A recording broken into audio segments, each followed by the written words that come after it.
Hello, my friends. As usual, we are taking our cues from nature and playing off the deep, moody vibes of our weather lately. I've forever been a lover of the weather and all its mysteries, the thunderstorms in particular. Dark and what some would call dreary days are my favorite. Give me a rain cloud over rays of sun any day and I am one happy girl. After that melancholic introduction, hopefully you haven't decided to click away yet. For those of you who are returning, I am so happy to have you. And for my brand new viewers, my name is Jessie. I'd like to welcome you to our homestead in the middle of the Ozark Mountains. To my fellow loyal viewers, you know that black accents are no stranger to our home. To begin this video, we are reaching into the deepest of our cabinet's innards and pulling out the darkest of our kitchenware. We are exchanging our subdued and neutral color palette for one with a bit more contrast. If you too are a lover of those deep and moody vibes but don't necessarily want to paint your walls black, then this episode has your name written all over it. If dark and moody aren't necessarily your taste, no worries at all. You can apply these same concepts and designer tips of any color of your choice, and they will work just the same. So without further ado, let's get this thing going.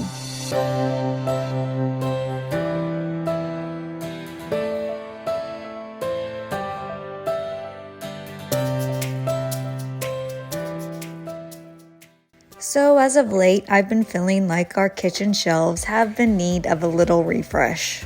It actually all began after I received this handsome fella here. I can't quite put my finger on it, but something about it spoke to me.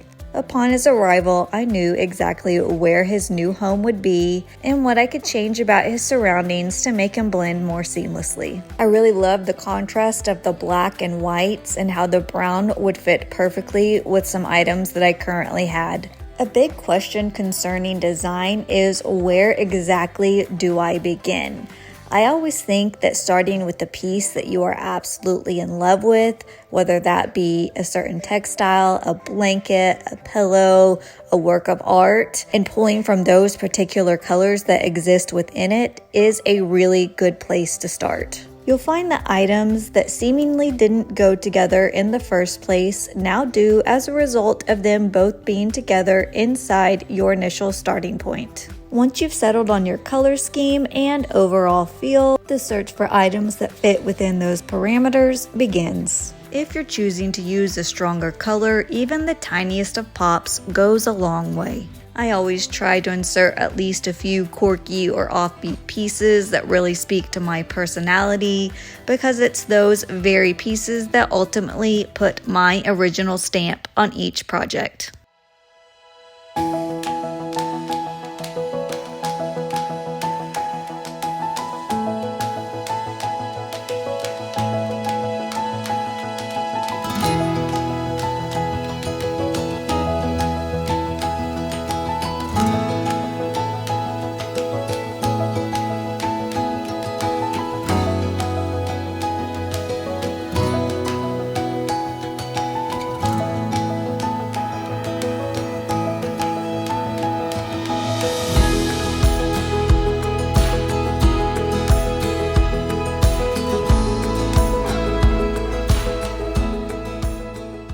It's important to note that colors have visual weight. Where an item is placed is just as important as what it is. I'm using a smaller piece to further drive home the point, but by placing a darker item on top of a bunch of smaller items, it can begin to look a bit top heavy. Here I've used the exact same pieces but exchanged the darker pieces for a lighter one, and you can see it's just a bit more visually appealing. On another spatial note, you want to make sure that you are also spreading out that pop of color evenly. The point is to allow your eye to naturally bounce around and not just be strongly drawn to one single place, unless that is your intention, of course.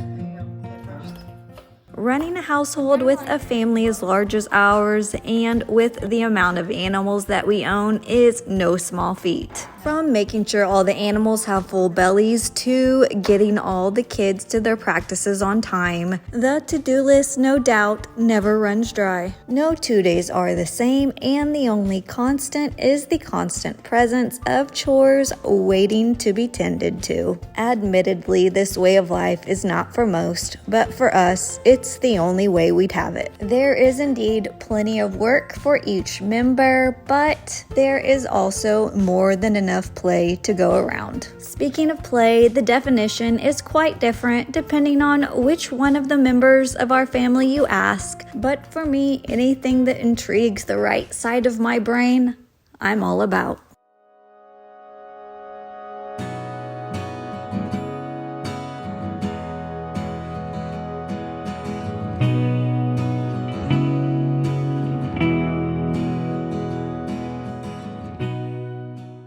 Okay, in effort to keep the cart from preceding the horse, let's talk about how we got to where we are. So for whatever reason, your girl is a lover of a good armoire. For no less than 2 years, I trekked up and down every single antique aisle that I traversed in search of the perfect armoire. Just when I thought all was for naught, nearly passing by and missing her, I found what I had been looking for all along. Well, kind of.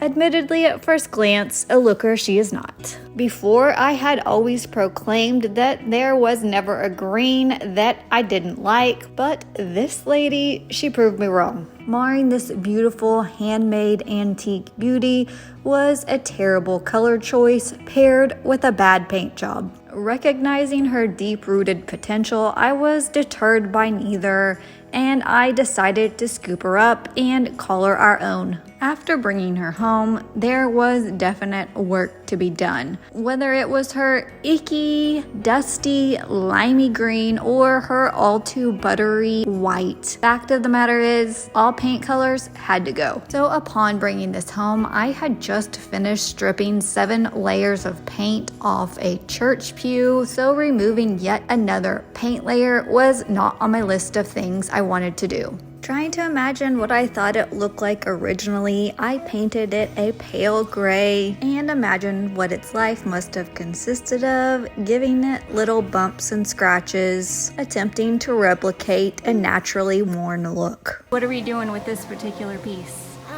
We're doing this to make a little wood like on this, how my mom painted it. She left a little pieces out to not make it full painted and make it look like it's actually real, so you can put in some woods in it. So we want to look at more real, and if you kind of painted the whole thing, it would look like it's kind of a little brand new. And we like to show some old things and not brand new things that we have. You're right. We kind of still want it to look antique, right? Yes.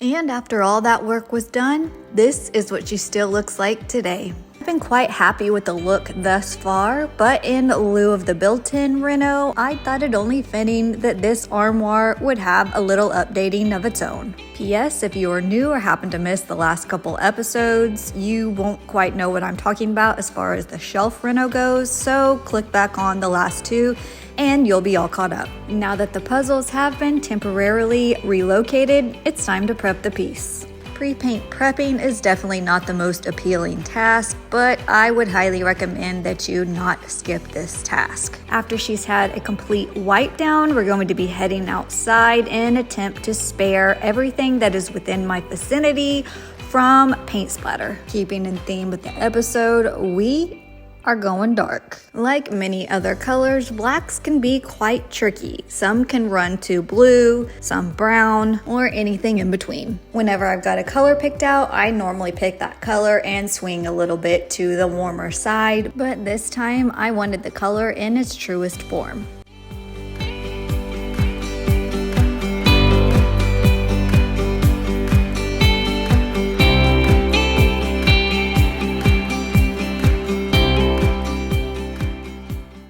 you don't mind, I'd like to take a brief break from talking about interior design and thank the Hubs for all his support. Anytime I'm tackling a big project like this, I'm able to do so because he's watching our kiddos. I've wanted to pursue this for quite some time, and he's been nothing but supportive. He watches every single episode that I make, so I know he'll hear this, so thank you, Blake. I very much appreciate you. So after getting the vast majority of it finished, we let it dry for a while, and just before the clouds enveloped the sun and rain fell, the boys took it inside and I finished the details. I love this part of the process because it marks the end. To me, there's nothing better than setting out to do something and completing it. I went back and forth as to whether or not I would be distressing it, but ultimately I decided to make it look fresh and clean.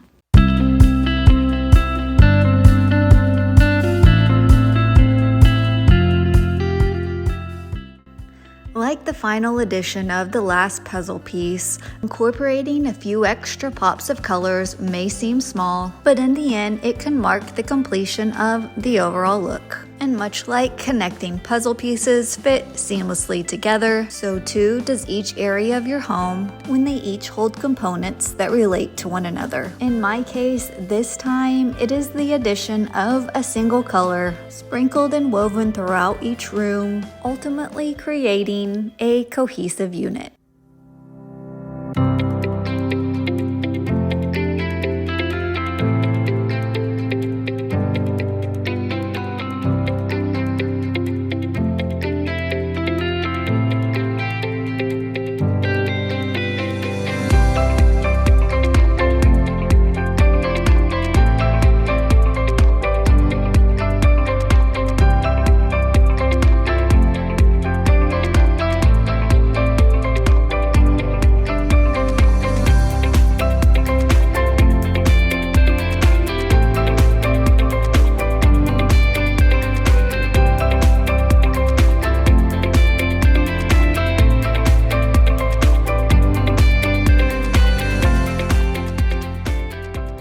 Well, friends, that pretty much wraps up today's episode. As always, I loved having you with me, and I so appreciate you joining us. One of my favorite things about starting this channel is hearing from you and getting to know you and speak with you each week. That said, if you've got any questions, feedback, or simply want to say hey, the comment section is waiting for you below. We've got some really fun upcoming episodes. Next week, we've got quite a few DIYs that I am absolutely in love with. So if that's something you like, hit that subscribe button and notification to let you know when I post anything new.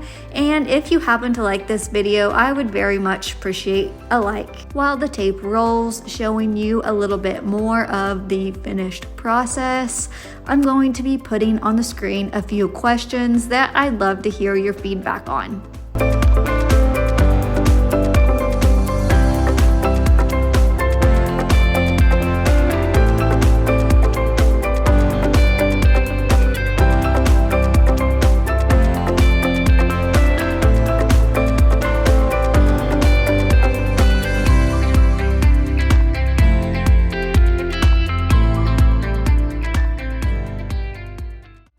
I can't wait to hear from you. Thank you as always, friends. We'll see you soon.